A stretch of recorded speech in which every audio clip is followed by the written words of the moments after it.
ভুতুড়ে ভোটার চিহ্নিত করতে যখন পথে নেমেছে তৃণমূল, ঠিক তখনই দেখা গেল তৃণমূল কাউন্সিলরের নাম দুটি আলাদা আলাদা পৌরসভায়। রানাঘাট এবং চাকদা পৌরসভার দুই জায়গায় ভোটার লিস্টে নাম রয়েছে তৃণমূল কাউন্সিলরের। ঘটনা জানাজানি হতেই শুরু হয়েছে রাজনৈতিক তরজা। বিরোধীদের দাবি অবিলম্বে ওই কাউন্সিলরের পদ বাতিল করতে হবে। চাকদা পৌরসভার অন্তর্গত ২ নম্বর ওয়ার্ডের কাউন্সিলর সত্যজিৎ বিশ্বাস ওরফে সাধন, তার চাকদা পৌরসভার ২ নম্বর ওয়ার্ডের ভোটার লিস্টে নাম রয়েছে। অন্যদিকে দেখা যাচ্ছে বিগত ১০ বছর ধরে রানাঘাট পৌরসভার ১০ নম্বর ওয়ার্ডের ভোটার লিস্টেও পরিবার সহ তার নাম রয়েছে। সেই ঘটনা প্রকাশ্যে আসতেই শুরু হয়েছে নতুন করে রাজনৈতিক তরজা। প্রশ্ন উঠেছে, কি করে একজন ব্যক্তির নাম দুটি পৌরসভায় বিগত ১০ বছর ধরে রয়ে গেল, তাও আবার একজন কাউন্সিলরের মতো প্রভাবশালী ব্যক্তির। এরপরই শুরু হয়েছে রাজনৈতিক বিতর্ক। এ বিষয়ে চাকদা বিধানসভার বিজেপি বিধায়ক বঙ্কিম ঘোষ বলেন, তৃণমূলের এই কাউন্সিলর বিগত ১০ বছর ধরে দুই জায়গায় ভোট দিয়ে আসছে। তৃণমূল এইভাবেই ভয়ঙ্কর কারচুপি করে ভোটে জয়লাভ করছে। আমরা ইতিমধ্যেই নির্বাচন কমিশনের যে দায়িত্বে রয়েছেন তার কাছে গিয়েছি এবং ১৬,০০০ ভোটার লিস্টের নাম দিয়েছি তার কাছে। এর বাইরেও এরকম অনেক নাম রয়েছে, সেগুলো বাতিল করে নতুন করে ভোটার লিস্ট বের করতে হবে। অন্যদিকে তিনি বলেন, অবিলম্বে ওই কাউন্সিলরের পদ বাতিল করে পুনরায় সেখানে ভোটের মাধ্যমে জনপ্রতিনিধি নির্বাচন করতে হবে। এ বিষয়ে রানাঘাট বিধানসভার বিজেপি বিধায়ক পার্থসারথী চ্যাটার্জি বলেন, ১০ নম্বর ওয়ার্ডের ঘটনা কোনো বিচ্ছিন্ন ঘটনা নয়, এরকম তৃণমূলের ভুতুড়ে ভোটার অনেক রয়েছে। রানাঘাট পৌরসভার ৪ নম্বর ওয়ার্ডে নাম রয়েছে হিজুলি গ্রাম পঞ্চায়েতের প্রাক্তন প্রধানের। তৃণমূলের ভুতুড়ে ভোটার ধরতে যাওয়া এক পক্ষে ভালোই হয়েছে। বিজেপি বিধায়ক বঙ্কিম ঘোষ কি বলছেন শোনাবো আপনাদের। আজকে সকালে দেখলাম একটা পত্রিকায় ভোটার লিস্টে দু জায়গায় নাম। কে সেই ব্যক্তি? আমাদের চাকদা পৌরসভা এলাকার কাউন্সিলর, চাকদা পৌর বোর্ডের কাউন্সিলর সত্যজিৎ বিশ্বাস ওরফে সাধন বিশ্বাস। রানাঘাট পৌরসভায় এই ব্যক্তি সাধন বিশ্বাসের আর একটা ভোটার লিস্টের নাম লক্ষ্য করা গেল। ফলে একজন কাউন্সিলরের দু জায়গায় নাম, ৭ বছর ধরে এই ভোটার লিস্টে তার নাম আছে। ফলে তার নাম ভোটার লিস্ট থেকে বাদ দেওয়া হয়নি, ফলে সে দু জায়গায় ভোট দিয়ে আসছে। এইরকম হাজার হাজার লাখো লাখো ভোট তৃণমূল কংগ্রেসের পরিকল্পনা মাফিক ২ জায়গায় ৩ জায়গায় ৪ জায়গায় ভোটার লিস্টে নাম তুলে রাখা হয়েছে। আমি মনে করি এটা একটা ভয়ঙ্কর কারচুপি। অবিলম্বে এই পৌরসভার কাউন্সিলর পদ অবিলম্বে বাতিল করতে হবে এবং নতুন করে সেখানে ভোট করে কাউন্সিলর নির্বাচিত করতে হবে। কি করে একটা কাউন্সিলরের ২ জায়গায় নাম থাকবে? গোটা রাজ্য জুড়ে আজকে ভোটার লিস্টে যে কারচুপি, যে দুর্নীতি, আমাদের রাজ্য নেতৃত্বরা ইতিমধ্যেই রাজ্য নির্বাচন কমিশনের যিনি দায়িত্ব সামলাচ্ছেন তার কাছে আমরা ডেপুটেশন দিয়েছিলাম। ১৬ লক্ষ ভুয়ো ভোটার তার কাছে জমা করা হয়েছে।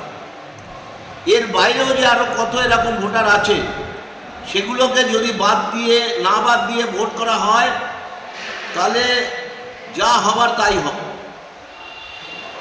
ফলে নির্ভুল ভোটার, ত্রুটিমুক্ত ভোটার করতে হবে আগামী ২৬ সালে নির্বাচনের আগে। তাহলে নির্বাচনের লড়াইটা হবে, আর নয়তো একতরফা গোল দেওয়া হবে। এদিকে রানাঘাটের বিজেপি বিধায়ক পার্থসারথী চ্যাটার্জি তিনি কি অভিযোগ করছেন, তার কি বক্তব্য সেটাও শোনাই একবার আপনাদের। এটা তো শুধু ১০ নম্বর ওয়ার্ডের যে ঘটনাটা বলছিল ওটা কোনো বিচ্ছিন্ন ঘটনা নয়। ঠিক একই রকম ভাবে ৪ নম্বর ওয়ার্ডে এক্স প্রধান হিজুলি ১ নম্বর হিজুলি গ্রাম পঞ্চায়েতে এবং বর্তমানে হচ্ছে পঞ্চায়েত সদস্য, তার নাম ২ জায়গায়, রানাঘাট শহরে এবং হচ্ছে হিজুলিতে। খুব স্বাভাবিকভাবে এরকম প্রচুর আছে। ভুতুড়ে ভোটার ধরতে গিয়ে এখন আসলটাই ফাঁস হয়ে যাচ্ছে যে ভুতুড়ে ভোটার কারা। এই সমস্ত লোকগুলোই তো ভোট দিত, দিয়ে টিএমসি কে জেতাতো। একদিকে ভালোই হয়েছে, বুথের ভোটারগুলো ধরা পড়ছে, ক্লিয়ার হয়ে যাবে। আমরা চাই স্বচ্ছভাবে ভোট হোক, যারা জেনুইন ভোটার তারা ভোট দিক। ওই জেনুইন ভোটার যদি ভোট দেয় তাহলে নিশ্চিতভাবে এবারে 2026 সালে আমাদের বর্তমানে যে শাসক দল তাদের বিদায় হবে। এ বিষয়ে তৃণমূল পরিচালিত রানাঘাট পৌরসভার চেয়ারম্যান কুশল দেব ব্যানার্জি বলেন, দুই জায়গায় ভোটার লিস্টে নাম থাকা বাঞ্ছনীয় নয়। আমরা দেখেছি বিজেপি সভাপতি সুকান্ত মজুমদারের নামও দুই জায়গায় রয়েছে। এটা সম্পূর্ণ নির্বাচন কমিশনের গাফিলতি। আমরা চাই স্বচ্ছ ভোটার তালিকা প্রকাশ হোক। অন্যদিকে বিজেপির তোলা অভিযোগ অস্বীকার করে চাকদা পৌরসভার ভাইস চেয়ারম্যান দেবব্রত নাগ বলেন, তৃণমূল কাউন্সিলর সত্যজিৎ বিশ্বাসের ভোটার তালিকায় নাম থাকবে কি থাকবে না সেটা সম্পূর্ণ নির্বাচন কমিশনের বিষয়।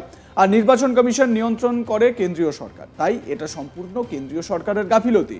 এই ঘটনায় সত্যজিৎ বিশ্বাস ওরফে সাধন বিশ্বাসের সঙ্গে একাধিকবার যোগাযোগ করার চেষ্টা করা হলেও তার প্রতিক্রিয়া পাওয়া সম্ভব হয়নি। আপনাদের এবার শোনাবো রানাঘাট পৌরসভার চেয়ারম্যান কুশল দেব ব্যানার্জি কি বলেছেন এই বিষয়ে, শুনুন। দু জায়গায় নাম থাকাটা বাঞ্ছনীয় নয়, এরকম ঘটনা তো আমাদের চোখে প্রায় আসছে। আমরা কদিন আগে দেখেছি যে বিজেপির পশ্চিমবঙ্গের সভাপতি সুকান্ত মজুমদারের নাম 3 জায়গায় রয়েছে। এটা নির্বাচন কমিশনের ভুল এবং ব্যর্থতাই বলবো। আমরা দেখছি যে সত্যজিৎ বিশ্বাসের নাম রয়ে গেছে এখানে। আমরা যে লিস্ট করেছি ডিভিশনে থাকলে সত্যজিৎ বিশ্বাসের নাম আমরা দিয়েছি। আমি এখানে স্ক্রুটিনি করে আমরা দেখেছি এই লিস্ট রয়েছে, এখানে দুটো নাম আছে, সুগন্ধবাল অমৃত, এদের নাম অন্য জায়গায় সম্ভবত থাকতে পারে, আমি জীবনে দেখিনি এখানে এসে ভোট দেন, এটা থাকে না। এটা আমাদের তো প্রশ্ন এখানেই, এই ভোটার লিস্ট স্বচ্ছ হোক এবং স্বচ্ছ ভোটার লিস্টে কিন্তু নির্বাচন হোক, এটা আমাদের পরিষ্কার দাবি। এটার মধ্যে কোনো রকম রাজনীতি নেই। এটার নাম যাদের এখানে থাকে না, যারা নাম আমরা ডিভিশন লিস্টে দিয়েছি, নির্বাচন কমিশন তদন্ত করুক, করে সেই নামগুলো বাদ দেবে। এখানে নাম রয়েছে, তারা একসময় এখানে থাকতো, আজ থেকে প্রায় 8-10 বছর এখানে থাকতো, কিন্তু লাস্ট 5-7 বছরে এরা এখানে থাকেও না, ভোটের সময়ও আসে না। সুতরাং আমরা বারবার এটা জমা দিয়েছি, কেন নামটা বাদ যাচ্ছে না এটা তো আমাদেরও প্রশ্ন। চাকদা পৌরসভার ভাইস চেয়ারম্যান দেবব্রত নাগ এ বিষয়ে কি বলছেন, শুনুন। তিনি তো এককালে রানাঘাটের বাসিন্দা ছিলেন, প্রথমে চাকদা বাসিন্দা, প্রায় 10-15 বছর রানাঘাটে তিনি তার শ্বশুরালয়ে ছিলেন, কিন্তু সেখানে তখন তিনি ভোটার হয়েছিল এখানে কেটে দিয়ে। তারপরে তার নাম থাকবে না থাকবে সেটা তো আমাদের 2 নম্বরের কাউন্সিলর সত্যজিৎ বিশ্বাসের ব্যাপার নয়, সেটা নির্বাচন কমিশনের ব্যাপার। কেন্দ্রীয় সরকার নির্বাচন কমিশন কন্ট্রোল করে, তাই ব্যর্থতা কেন্দ্রীয় সরকারের নির্বাচন কমিশন। এখানে সাধন বিশ্বাসের দোষ আমি দেখছি। মানে উনি কি অ্যাপ্লিকেশন করেছিলেন, ডিক্লেয়ার করেছিলেন? উনি আপনাদের মুখেই শুনলাম যে তার নাম, এবং আজকেও পেপারে মিডিয়া হয়েছে, কিন্তু ঘটনা হচ্ছে আমার যে সাধন বিশ্বাস একটা কাউন্সিলর, তিনি এরকম ভুল করে তিনি নিশ্চয়ই কেটে এসেছেন, হয়তো ওরা কেউ রেখে দিয়েছে, রাজনীতিক চক্রান্ত থাকতেই পারে। লাইক কমেন্ট শেয়ার করতে ভুলবেন না। দেখতে থাকুন আজ তাক বাংলা। সাবস্ক্রাইব করুন আমাদের ইউটিউব চ্যানেলটি, বেল আইকন প্রেস করুন নোটিফিকেশন পেতে।